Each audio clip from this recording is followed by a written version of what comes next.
it's Carla. Welcome back to my channel. If you're new here, I'm Carla, an artist from the Philippines, and in my channel, I post about my painting process, some time lapses, my favorite materials, and some tutorials for you. So I hope that you enjoy this, and don't forget to subscribe and like my video. Initially, I did the sketch on this paper and I'm planning to paint them with watercolor and then use the design for a product that I'm planning to add to my shop sometime in March or April, but I didn't paint with I decided to just scan the sketches and then paint digitally for that.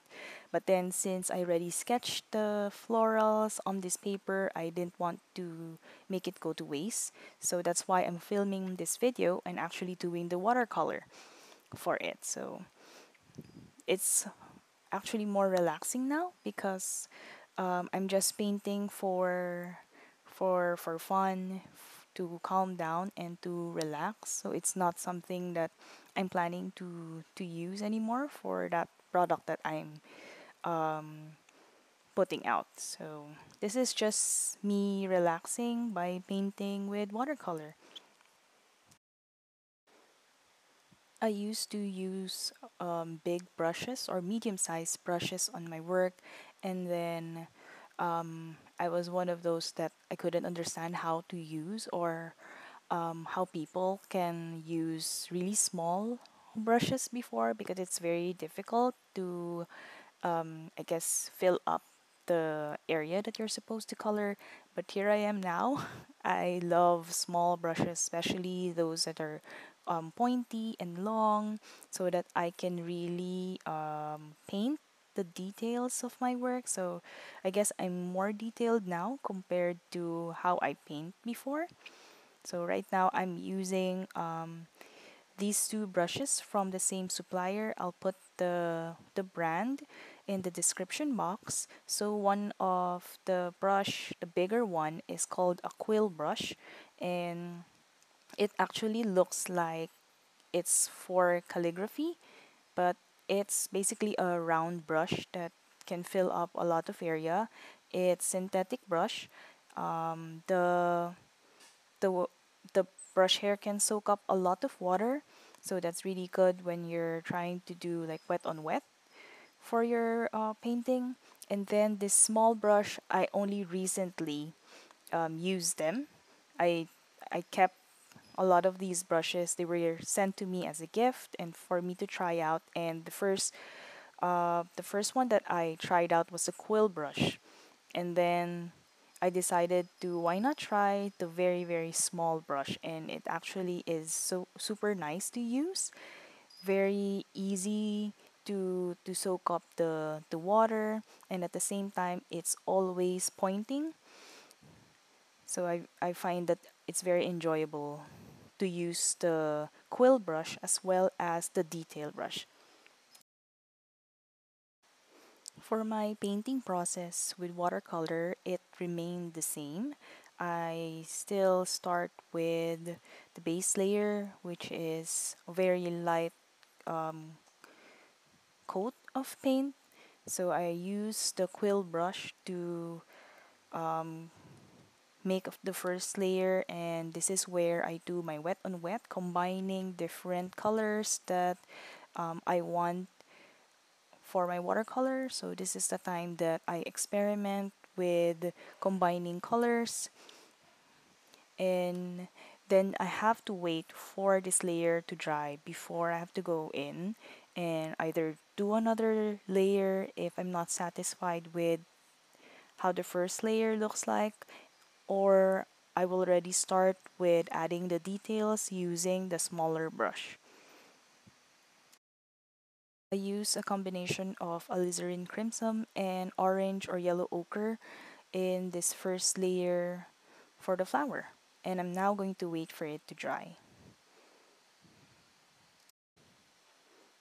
Now I'm jumping to a different flower while waiting for that other flower to dry so that I can paint the details. So I usually do this when my work is quite big or like this one with a lot of elements. So I can finish a a bit quicker. So I'm also painting the same color for this flower, which is alizarin crimson with a combination of yellow ochre. So I like using yellow ochre oranges as part of my base watercolor layer because it gives brightness, a bit of brightness to the flower that I'm painting.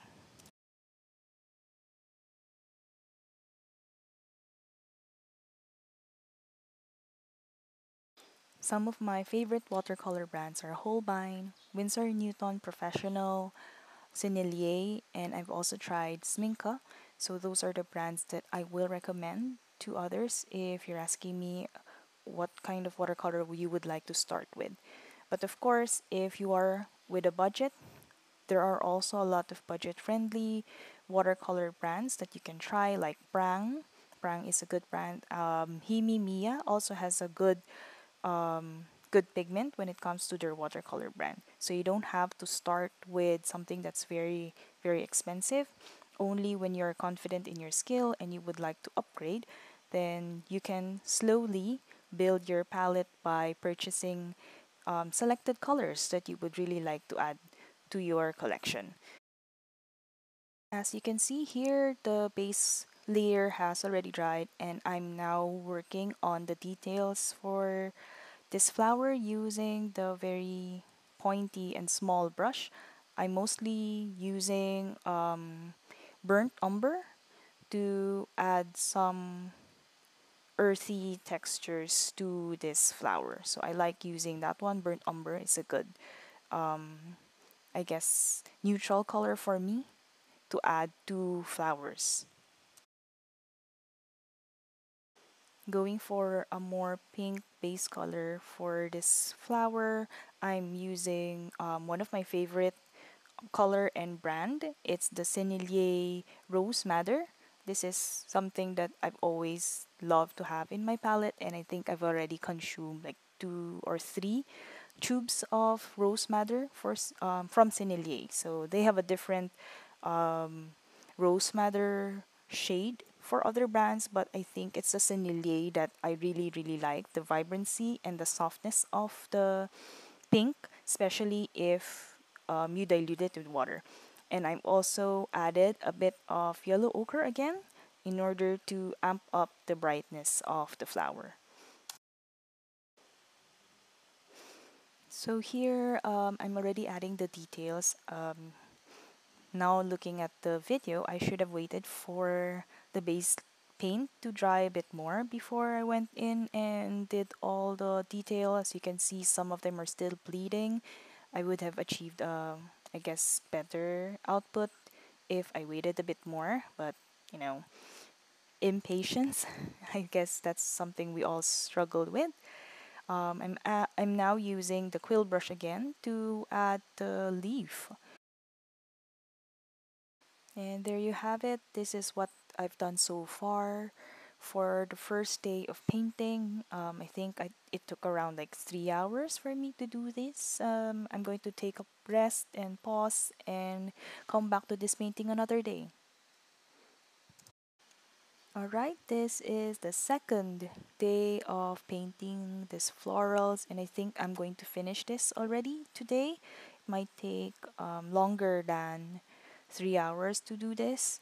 So I'm now painting the smaller flowers first. Again, this one I'm painting with shell pink of Holbein, a sakura flower, which is one of my favorite, something I really miss looking at when I travel to Japan. So I'm now going around trying to paint all the much smaller flowers and elements in the painting, so I find them more difficult to paint than the big one. So I'm using my detail brush for all the painting for the small ones. I also went back to the other paintings that are already dry and adding more details and values to each one. So this is very important. That way each petal of the flower, you can see that they are separated. They have their own color, their own play with light and shadow. So very important that you add values to your flower, That's where I use most of my burnt umber as well as my paints gray and a combination of violet and burnt umber. So those are the color combinations that I use to add more value and depth to my paintings. So this one, as you can see, it's quite a challenge to paint white flowers, but I like painting them. Let me know if you want to have a dedicated video on how to paint white flowers. So this is something I have taught in some of my watercolor class, but I haven't actually made a separate video in YouTube for it.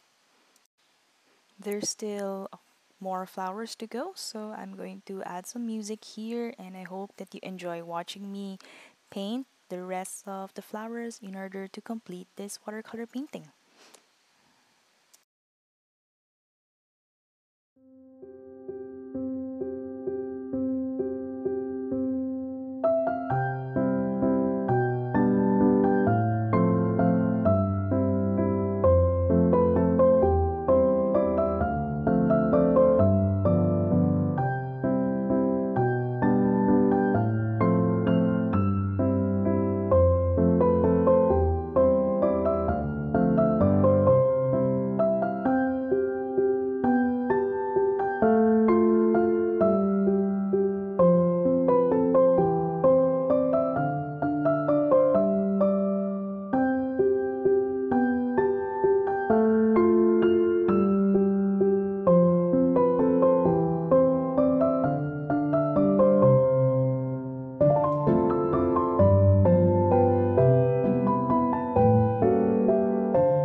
And that's it. This is the final watercolor painting. How do you like it? Please leave a comment below and let me know what are your thoughts about this. What are the things that you would wish for me to talk about more or for me to show you? And any other requests for a YouTube video, please comment down below and like and subscribe to my channel. Thank you for watching and see you all again. Bye!